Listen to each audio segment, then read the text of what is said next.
Boa noite a todos, sejam muito bem-vindos. Vamos iniciar mais uma atividade de doutrinária.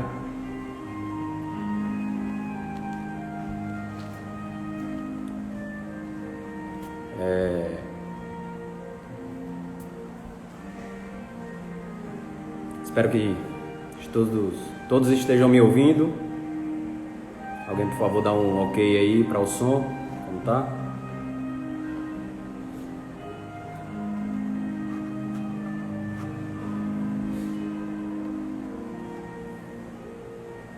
Vamos iniciar a atividade.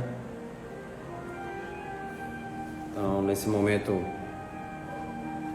todo mundo me ouve? Ok?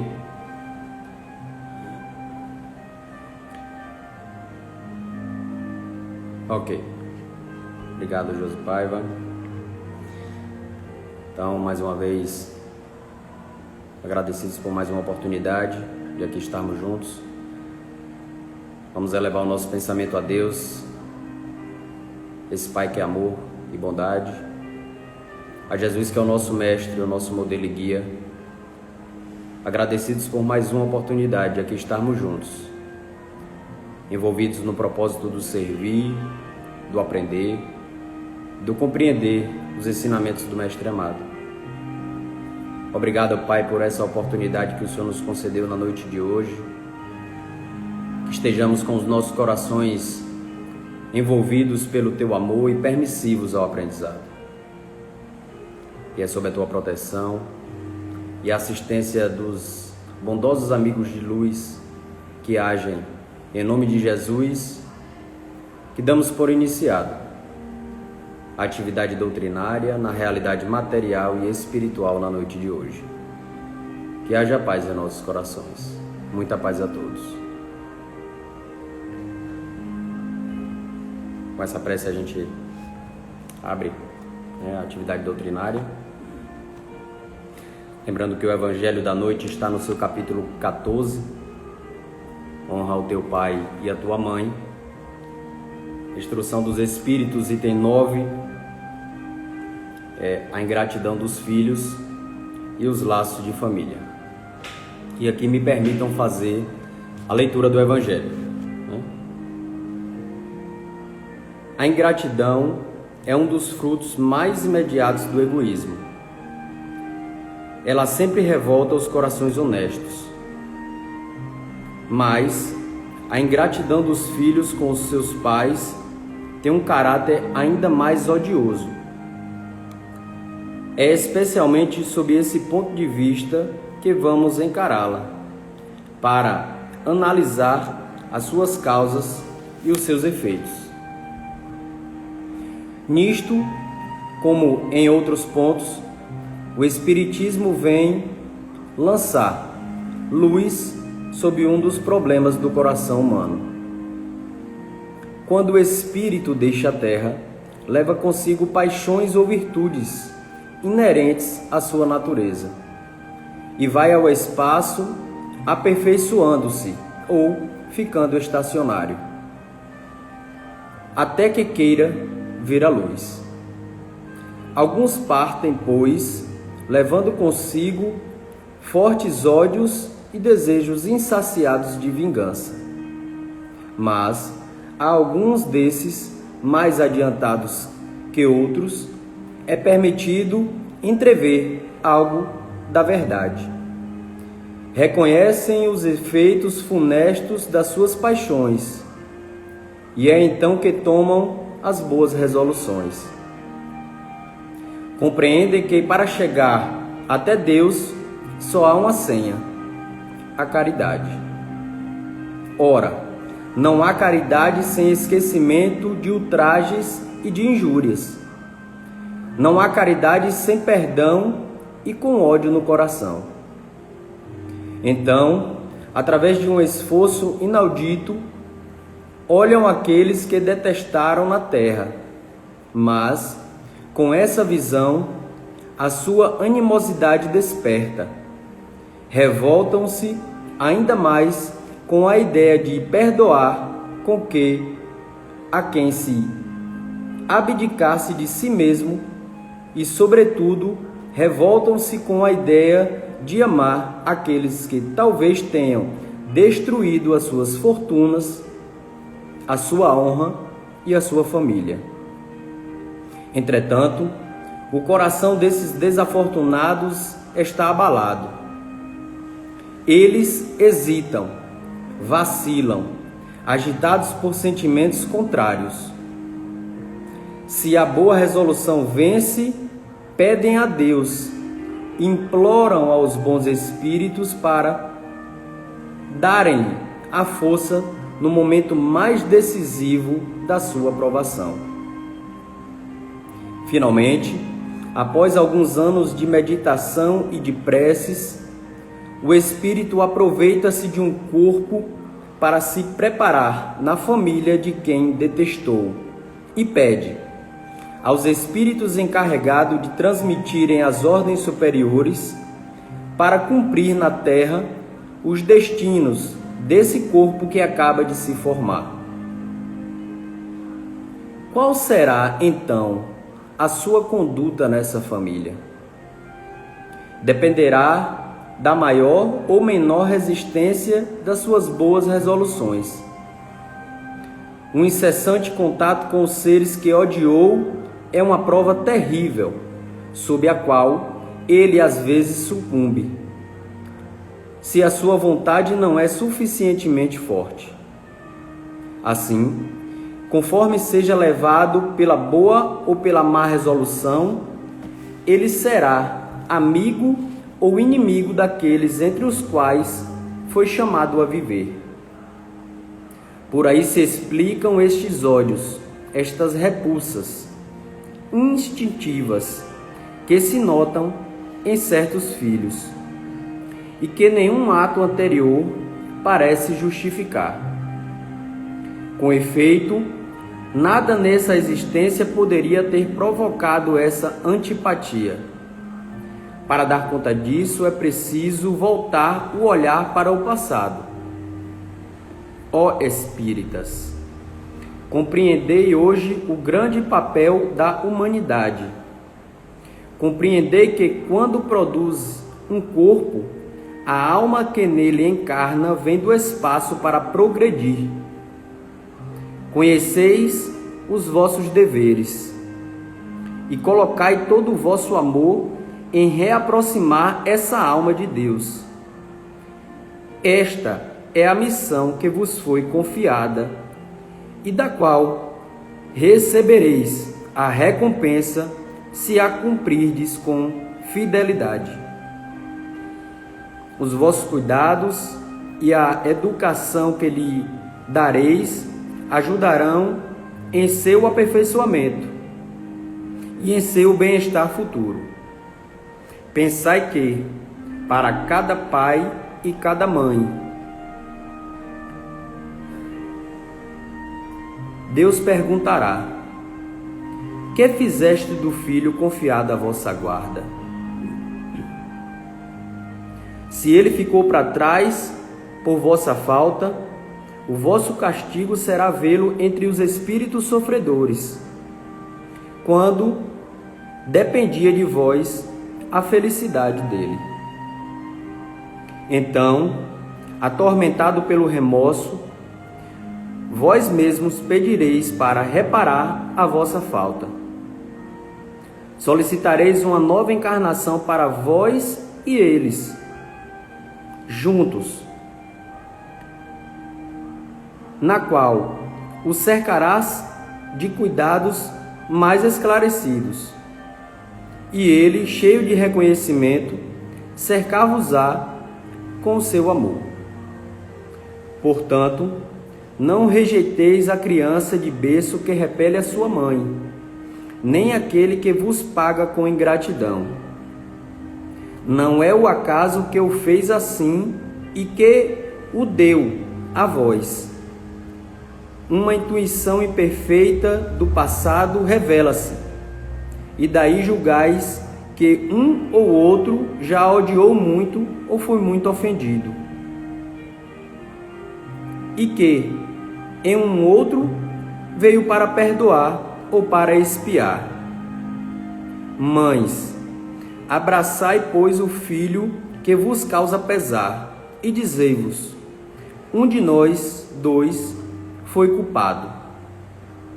Merecei as alegrias divinas que Deus une à maternidade, ensinando a esse filho que ele está na terra para aperfeiçoar-se, amar e bendizer. Mas aí, muito entre vós, em lugar de afastar pela educação os maus princípios inatos das existências anteriores, entretém e desenvolve esses mesmos princípios por culpa de uma fraqueza ou de um descuido. Mais tarde, o vosso coração, ulcerado pela ingratidão dos vossos filhos, ser-vos-á já nesta vida o começo da vossa expiação. A tarefa não é tão difícil quanto podereis crer. Ela não exige o saber do mundo. Tanto o ignorante quanto o sábio podem cumpri-la, e o Espiritismo só vem facilitá-la, fazendo que se conheça a causa das imperfeições do coração humano.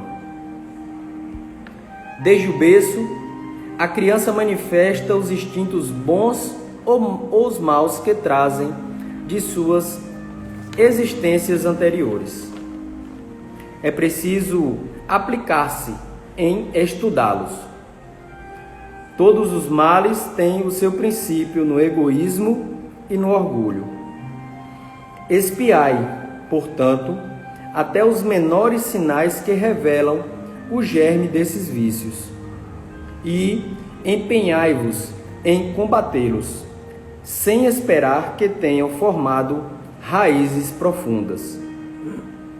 Fazei como bom jardineiro que arranca os brotos daninhos à medida que os vê despontar na árvore.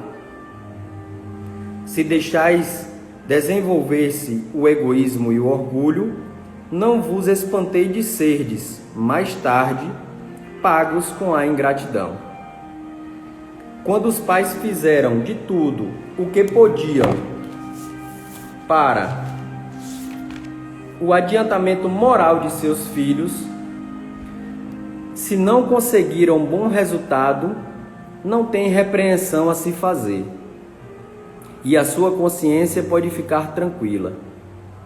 Mas, ao pesar natural que experimentam com o fracasso de seus esforços, Deus lhe reserva uma imensa consolação, dando-lhe a certeza de que isso é apenas um atraso e que lhe será permitido acabar, numa outra existência, a obra iniciada nessa, e que um dia o filho ingrato o recompensará com o seu amor.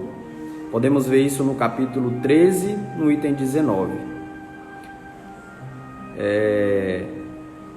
Deus não dá uma prova acima das forças daquele que a pede. Ele só permite provas que possam ser cumpridas.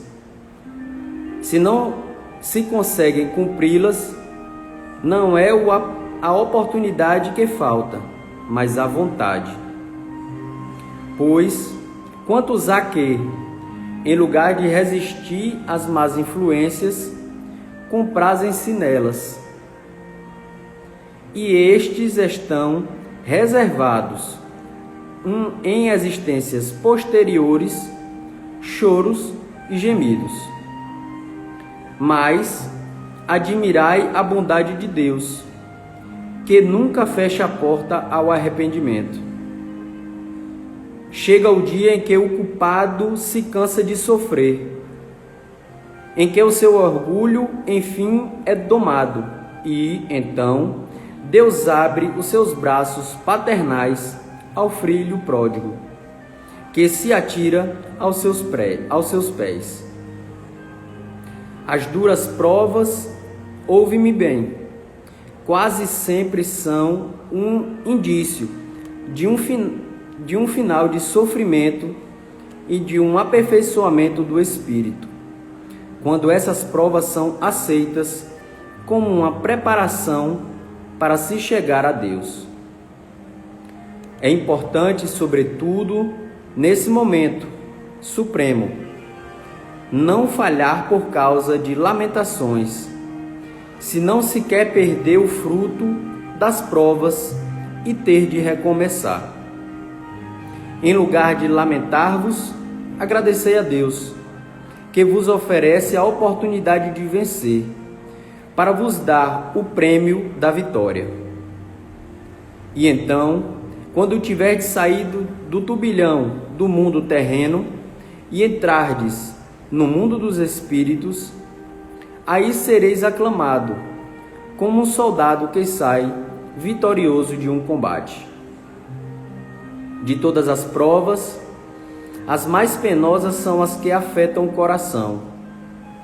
A quem suporte com a coragem a miséria e as privações materiais, mas que sucumbe sob o peso dos pesares domésticos, magoado pela ingratidão dos seus.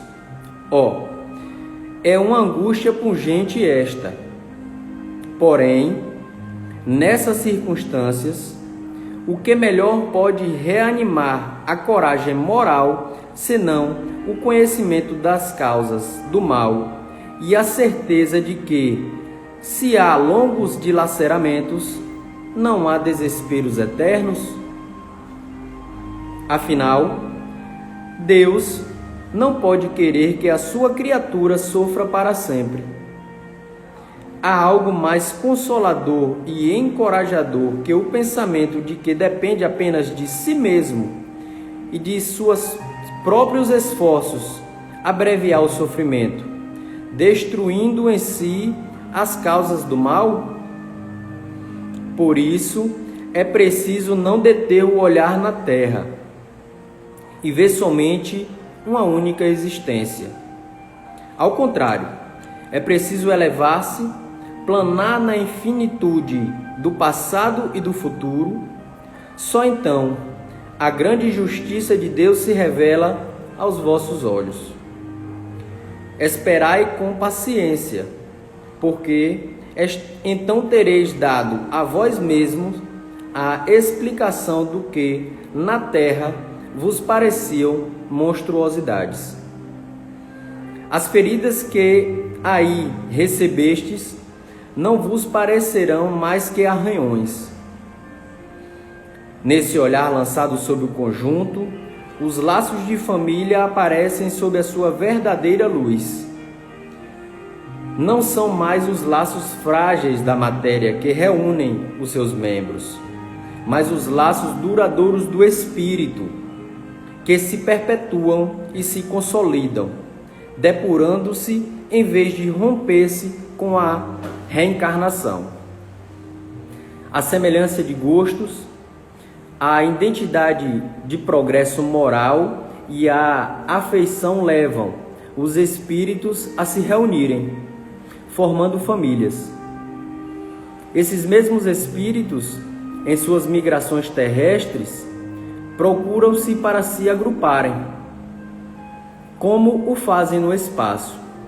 Lá nascem as famílias unidas e homogêneas. E se, em suas peregrinações, forem momentaneamente separados, reencontram-se mais tarde, felizes com seus novos progressos. Mas, como não devem trabalhar somente para si, Deus permite que espíritos menos avançados venham encarnar-se entre eles, para aí buscarem os conselhos e bons exemplos que interessam ao seu adiantamento. Por vezes causam perturbações, mas nisso está a prova e nisso está a tarefa. Acolhei-os, pois, como irmãos. Vinde em sua ajuda, do naufrágio quem, por sua vez, poderá salvar o outro. Santo Agostinho, Paris, 1862.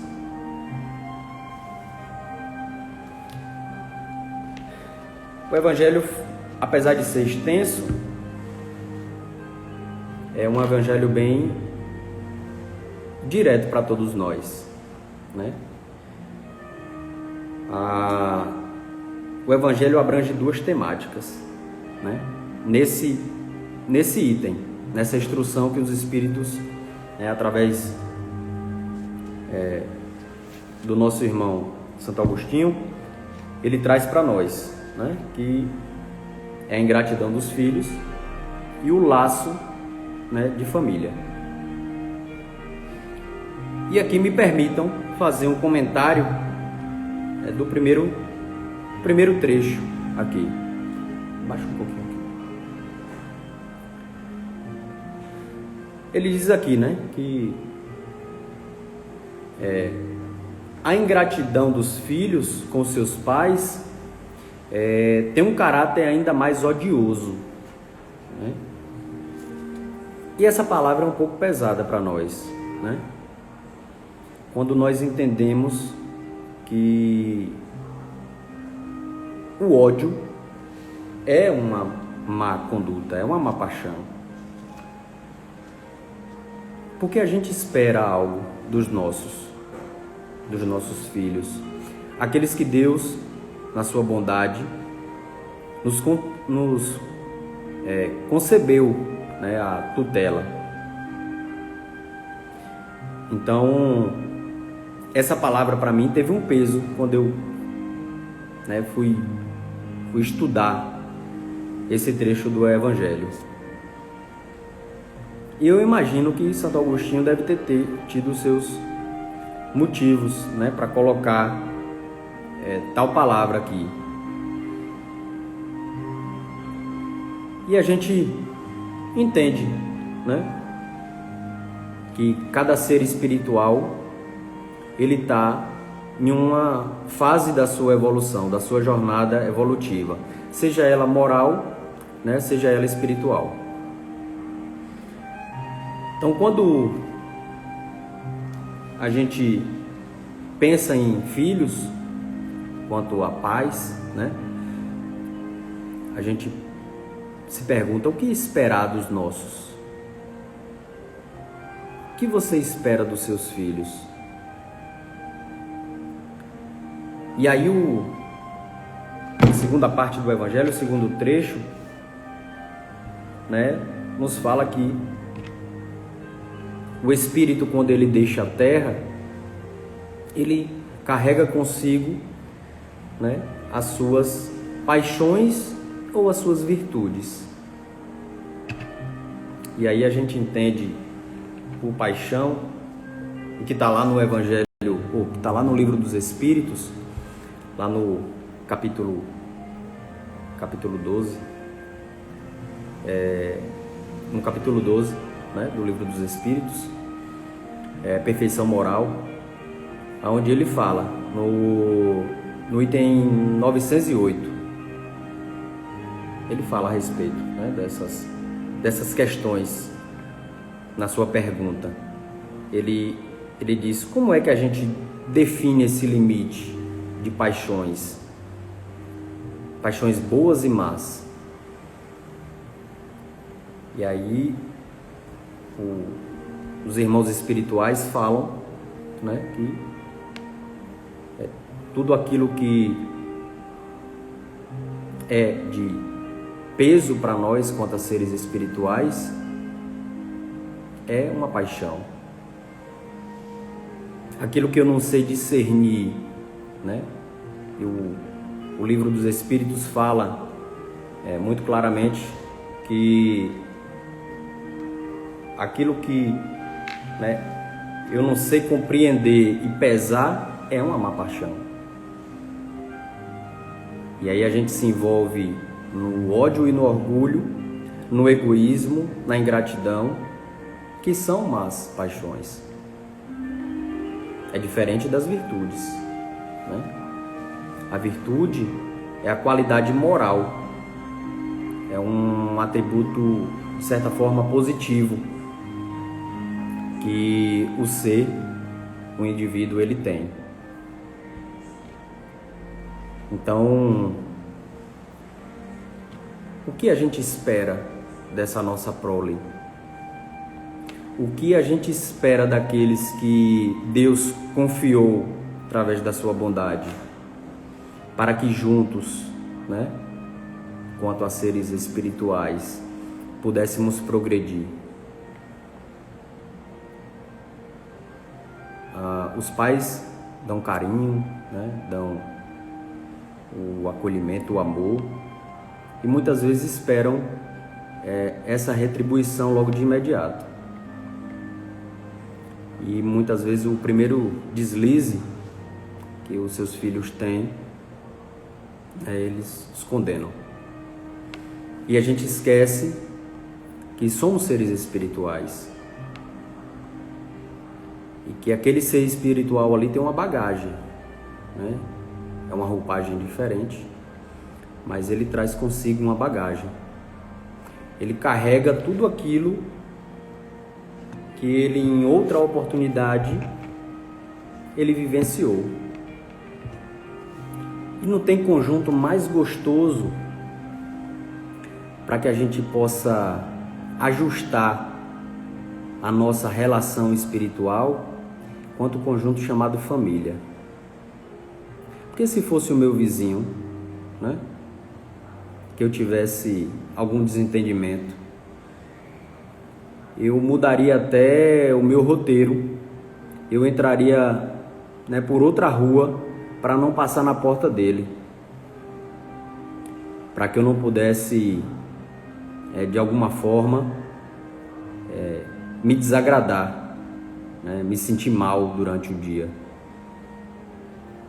Mas a bondade divina permite que aquele que eu feri, aquele que eu magoei, que eu machuquei e vice-versa, possa estar inserido dentro do mesmo conjunto, e que aqui na realidade material a gente chama de família. Então é belo, né, essa tratativa do divino conosco, dos ajustes, do aperto, do estreitamento dos laços. E aí eu vou mais a fundo, né? Se fosse o meu vizinho, eu não precisava nem dar bom dia, nem saber como era que estava. Mas a bondade divina permite que, na grande maioria das vezes, a gente acorde, né? Tem aqui, alguns aí têm o costume, eu ainda tenho, de tomar benção, né? A gente dá benção à mãe, benção ao pai, bom dia. E aquele ser que está inserido ali na sua casa, no seu cotidiano, no seu dia a dia. Então a bondade que Deus, o presente que Deus nos permite que tenhamos é esse. O Evangelho é bem categórico nisso, né? E às vezes a gente vê, como o Evangelho diz, né? Não rejeiteis a criança de berço que repulsa sua mãe. E aqui eu tenho certeza que o nosso irmão Santo Agostinho, né, tem se falado a respeito de ambas as criaturas que estão ali na tutela daquele ser espiritual. Então, pai e mãe, né, não rejeite os seus filhos. E a gente consegue enxergar que há sempre no nosso conjunto familiar aquele que precisa mais desse amor nosso, né? E exige de nós muito mais amor, porque tem que ter amor, né? Se não tiver amor, é mais uma oportunidade, como o Evangelho bem diz. O que é que Deus vai cobrar de ti, né, na prestação de contas? O que é que tu fez daquele ser espiritual que eu te confiei? Então, é um trabalho diário, né? É um trabalho constante. E o Evangelho nos mostra que não é a nossa maneira, mas sim mostrando aquele ser espiritual, né? Como nós vemos aqui, mostrando pelo exemplo, né? Que ele pode ser um ser melhor, que ele pode se melhorar. Então, quando o Evangelho nos traz a ingratidão dos filhos, é porque às vezes eu esqueço, né? Que de fato sou um ser espiritual. E que muitas vezes aquilo que eu enxergo no outro e que eu julgo ser ruim, uma má paixão, né? Uma ingratidão, um desdenho, é porque ainda mora em mim, ainda habita em mim. Faz parte desse ser. É por isso que eu enxergo no outro. É uma tarefa difícil? Talvez, né? Depende de cada um. Em que fase da jornada eu estou? Como eu consigo perceber? Como eu consigo encarar, né, esse ser? Eu vejo ele pela parte material, aí é um peso para mim. Mas se eu conseguir enxergá-lo na questão espiritual, aí somos passíveis dos mesmos erros. Talvez aquele que eu cobre no hoje, né, mais amor, mais zelo, mais cuidado, talvez no amanhã seja ele que venha me cobrar mais amor, mais zelo, mais cuidado. Então, a gente, durante a leitura do Evangelho, consegue perceber, né, que temos duas partes de temática. E aqui eu passo para a questão dos laços, né, de família. E é como eu disse há pouco, né? É o projeto mais gostoso que Deus nos permitiu que tivéssemos, de ajuste, de melhoramento quanto a seres espirituais. E eu volto de novo a repetir, né? Há conjuntos, há grupos, onde muitas vezes você não fala a mesma língua daquele outro irmão, outro ser que está ali, que faz parte daquele conjunto. É sempre conflitante, né? Mas aí a bondade divina permite que, né, seres espirituais diferentes interajam dentro do mesmo conjunto chamado família. E aí eu me remeto ao último trechinho do Evangelho, onde ele diz que há semelhanças, né, de gostos, e é aonde se encontra a identificação do progresso moral.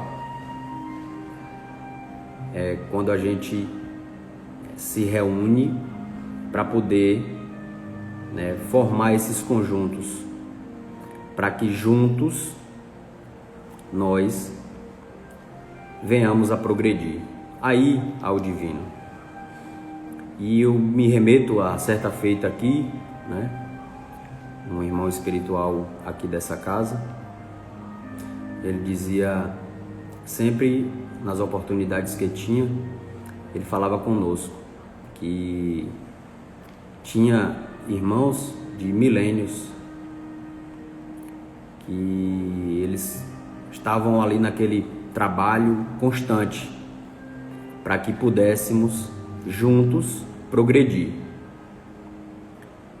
Então, foi movido, né, de diversas formas, mudanças, para que um conjunto ele pudesse se reunir, se reagrupar e comungar de ideias, né, ideias do bem comum, para o seu melhoramento moral e espiritual. Então, a gente vê o zelo, né, e o carinho da espiritualidade superior conosco a todo instante. E os irmãos espirituais, eles não cansam, né, de querer o nosso progresso, a nossa melhora.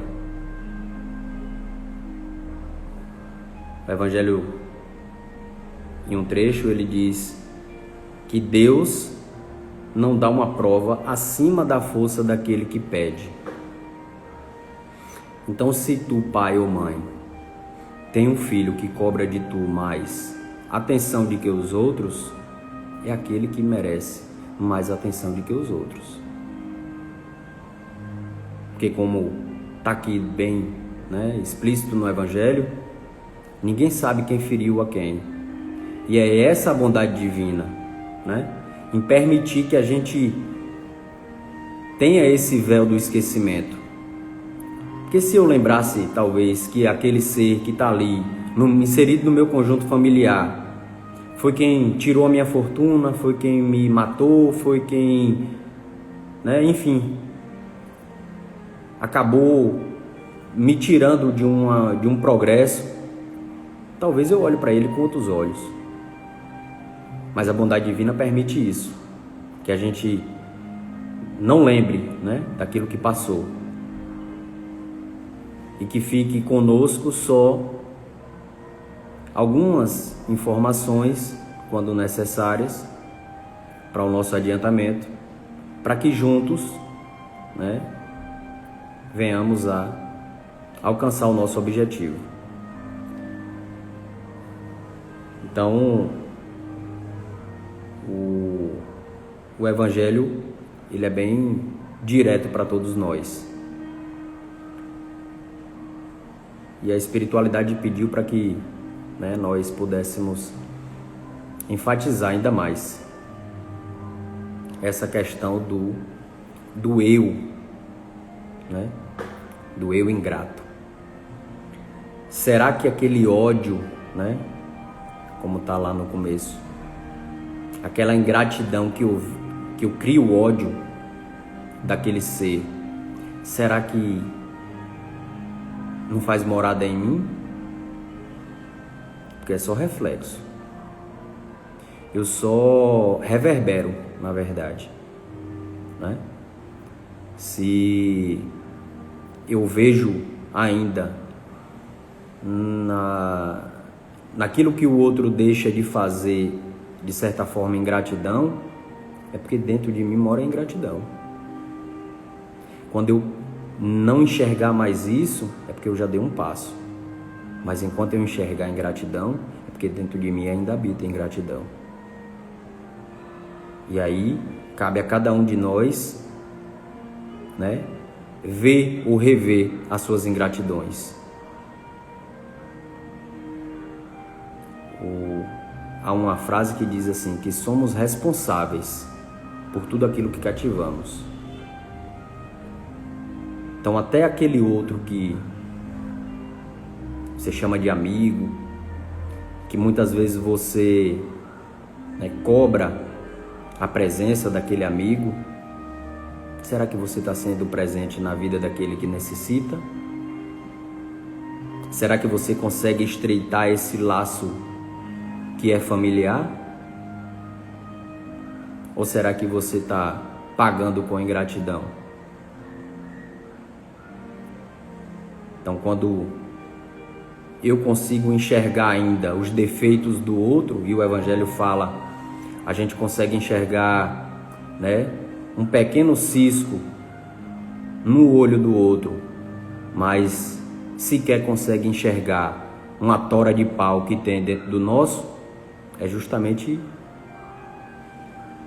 para que a gente possa se atentar, né, a essas coisas que ainda moram em nós.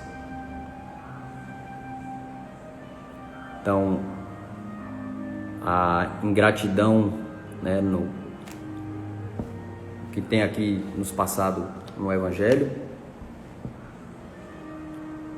e que a espiritualidade pede para que a gente toque nesse ponto, é no eu ingrato, né? Será que eu estou sendo ingrato para com aqueles que estão à minha volta e que precisam de mim? E como o Evangelho bem diz, né? Mais tarde, na realidade espiritual, a gente vai se felicitar e a gente vai entender que hoje talvez tenha sido eu que estendeu a mão para levantar alguém, mas amanhã talvez seja o contrário. Então, que cada vez mais, né, possamos nós deixar de lado as paixões, né, as vicissitudes que nós temos, e que essas aí é custoso, né, para nós se desvencilhar. Que a gente olhe mais para as virtudes, que é aquele lado bom, né?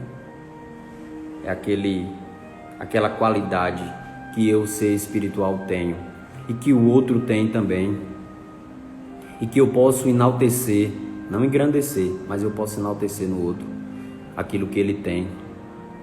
Eu posso, a cada oportunidade que eu tenho, né, fazer com que ele se sinta bem, fazer com que ele prospere, que ele progrida. Então, que possamos nós, né, a todas as oportunidades que venhamos a ter, que possamos nós olhar para o outro como gostaríamos de ser olhado.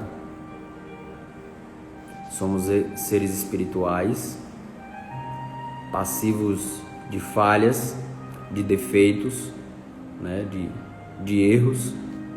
Estamos aqui para acertar a nossa caminhada, junto com aquele que está ao nosso lado.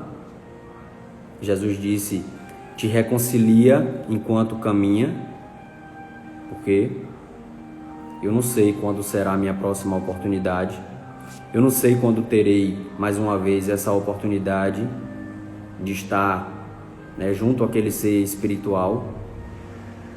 Se eu, pelas minhas vicissitudes, vou morar lá em um outro planeta que vibra na ingratidão, que vibra, né, nesse desamor,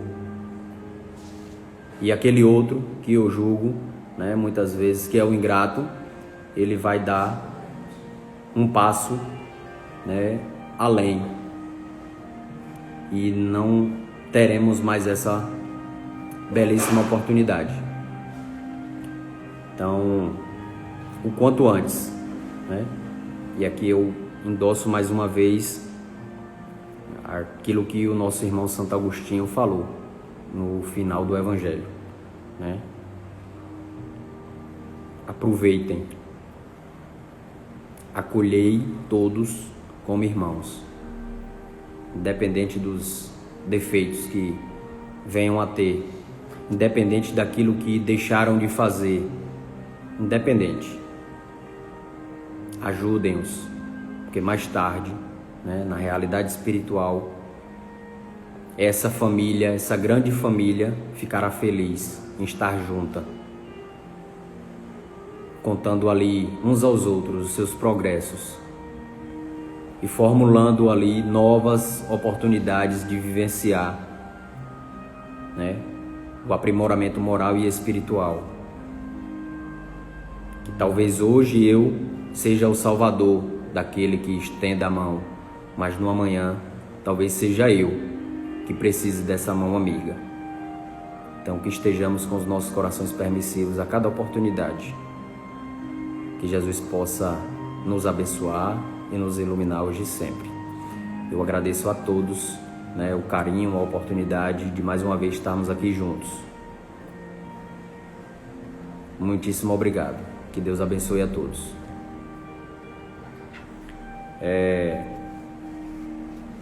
Só para lembrar, né, a semana que vem, no dia 13 de dezembro, O Evangelho será do seu capítulo 19, A Fé Transporta Montanhas.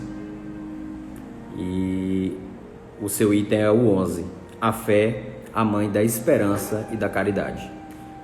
Então que estejamos atentos, né? Aquilo que o Divino prepara para nós todos os dias, permissivos acima de tudo, para que possamos e venhamos a ser seres espirituais melhores, tá bom? Vamos nos preparar para o encerramento da nossa doutrinária, elevando sempre o nosso pensamento a Deus, esse Pai que é soberanamente bom e justo, amoroso, a Jesus que é o nosso mestre, o nosso modelo e guia, agradecidos por mais uma oportunidade de servir, de aprender e de compreender os ensinamentos do Mestre. Obrigado, Pai amado e justo, pela bondade, pelos irmãos espirituais que se fizeram presentes, nos instruindo, nos auxiliando, aqueles que vieram de outras paragens para que juntos pudéssemos aprender e compreender o Evangelho do Cristo. Somos gratos aos orientadores da casa pelo carinho e pelo auxílio. Obrigado, Pai. Que o Senhor possa nos permitir a lucidez mental, o equilíbrio emocional e a força espiritual necessária à nossa jornada. Muita paz a todos. Muitíssimo obrigado a todos que se fizeram presente. Que Deus abençoe e os ilumine hoje e sempre. Paz e luz.